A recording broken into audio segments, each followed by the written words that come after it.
সব মাপকাঠিতেই সবার নিচে। দেশের মধ্যে 17 নম্বরে জায়গা হল পশ্চিমবঙ্গের। এসএসসি, মুর্শিদাবাদে ওয়াকফ হিংসার মতো একাধিক ইস্যুতে এই মুহূর্তে জাতীয় রাজনীতিতে চর্চায় রয়েছে পশ্চিমবঙ্গ।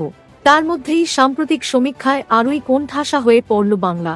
বিচার ব্যবস্থা, আইনি সহায়তা, পুলিশ, জেলের মতো 4টি ক্ষেত্রে সমীক্ষায় বাংলার অবস্থা বেশ শোচনীয়। কার্যত 4টি সমীক্ষাতেই সব রাজ্যের শেষে জায়গা হয়েছে পশ্চিমবঙ্গের। এমনকি কলকাতা হাইকোর্টের জায়গা হয়েছে 17 নম্বরে। টাটা ট্রাস্টের উদ্যোগে তৈরি ইন্ডিয়া জাস্টিস রিপোর্ট 2025 প্রকাশ পেয়েছে সম্প্রতি। সেখানেই 4টি ক্ষেত্রে করা হয়েছে সমীক্ষা। বিচার ব্যবস্থার ক্ষেত্রে সাম্প্রতিক সময়ে বারে বারে সংবাদ শিরোনামে এসেছে পশ্চিমবঙ্গ। দুর্নীতি ইস্যুতে একাধিক রায় দিয়েছে কলকাতা হাইকোর্ট, কিন্তু একটি মামলা দীর্ঘদিন ধরে চলার কারণে সমীক্ষায় বাকি রাজ্যগুলির থেকে পিছিয়ে পড়েছে কলকাতা হাইকোর্ট। 18টি হাইকোর্টের মধ্যে দেশের সবথেকে পুরনো হয়েও 17 নম্বরে জায়গা হয়েছে কলকাতা হাইকোর্টের। দক্ষিণ ভারতের রাজ্যগুলি রয়েছে শীর্ষে। 4টি ক্ষেত্রে সমীক্ষায় প্রতিটিতেই তালিকার সবথেকে নিচে জায়গা হয়েছে পশ্চিমবঙ্গের। অন্যদিকে দারুণ নম্বর পেয়ে প্রথম দিকে জায়গা করে নিয়েছে দক্ষিণ ভারতের রাজ্যগুলি।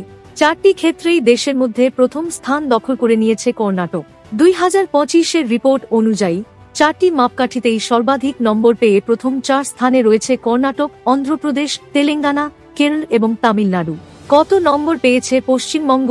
এই রিপোর্ট অনুযায়ী বিগত 3 বছরে অর্থাৎ 2022 থেকে 2025 সালের মধ্যে বিচার বিভাগে সবথেকে বেশি উন্নতি হয়েছে রাজস্থান, মধ্যপ্রদেশ এবং কেরলে।